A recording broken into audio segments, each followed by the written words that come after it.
हे guys, welcome back to my channel. मेरा नाम है पंकज। आज मैं आपको बताऊंगा कालरात्रि के बारे में। कल दिन में हमने जहाँ पूजा करी थी और आज रात को हमें वहीं पे जाना है दोबारा, क्योंकि आज कालरात्रि है। कल तो हम दिशा बंदी खुली तो आज कालरात्रि, तो आज वहीं पे प्रॉपर वहीं पे पूजा होगी जहाँ पे हम कल गए थे। और आगे मैं इस बार कालरात्रि के बारे में आपको बताऊँगा कि ये कौन है, इसकी पूजा क्यों होती है और कैसे होती है। तो आज नवरात्रों का 7वां दिन है और 7वां दिन माँ कालरात्रि की पूजा होती है। माँ कालरात्रि कौन है? माँ कालरात्रि दुर्गा माँ की 7वीं शक्ति के नाम से जानी जाती है, जिसकी वजह से दुर्गा पूजा के 7वें दिन माँ कालरात्रि की पूजा भी होती है। तो बताते हैं इस दिन ब्रह्मांड की सारी दिव्य शक्तियों का दरवाज़ा खुल जाता है। और देवी कालरात्रि को कई और नामों से भी जाना जाता है, काली, माँ काली, भद्रकाली और भैरवी, रुद्रानी और चामुंडा, जो कि माँ दुर्गा के विनाशकारी रूपों में से एक हैं। और यहाँ पे कालरात्रि देवी को और 2 नाम से जाना जाता है, रुद्री और दुमोरना। जैसे कि मैंने बताया आपको, आज नवरात्रों का 7वां दिन है। इससे पहले भी 2 वीडियो पहले आ चुकी है, मैं डिस्क्रिप्शन में लिंक दे दूंगा, आप वहां जाके देख सकते हैं। में जो ये पूजा होगी गांव के चारों तरफ, ये होगी रात में। और रात में होगी लाइट की प्रॉब्लम। लाइट की प्रॉब्लम लगी तो शायद हो सकता है कि वीडियो में अच्छे से दिखे ना, तो लेकिन कोई नहीं, हम मैनेज करेंगे लाइट का थोड़ा बहुत जो भी रहेगा। तो अब सीधा मिलते हैं आपको आरती में, जो शाम को हमारी हमेशा मंदिर में होती है। 7 बजे का उसका टाइम दे रखा होता है। और उसके बाद हम सीधा मिलेंगे कालरात्रि पूजा में।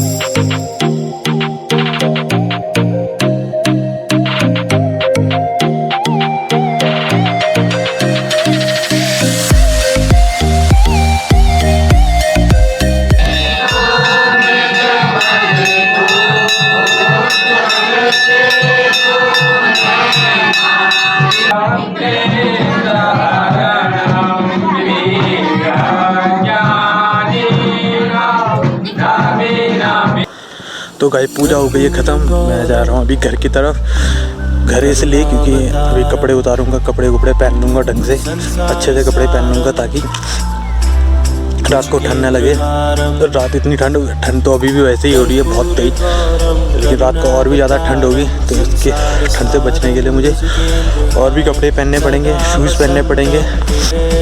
तो मिलते हैं सीधा गाइस कालरात्रि पूजा।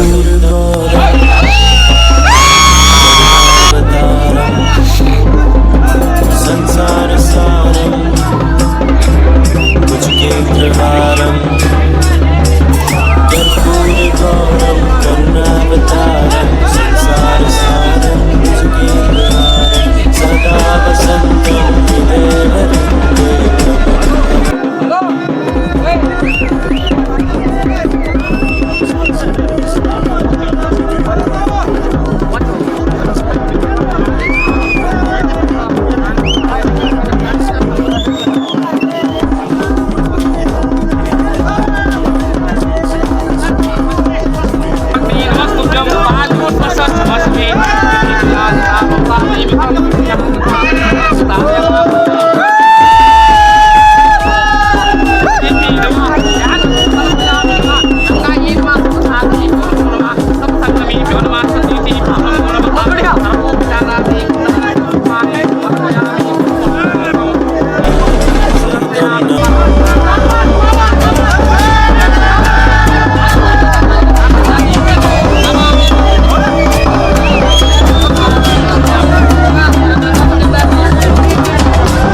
What?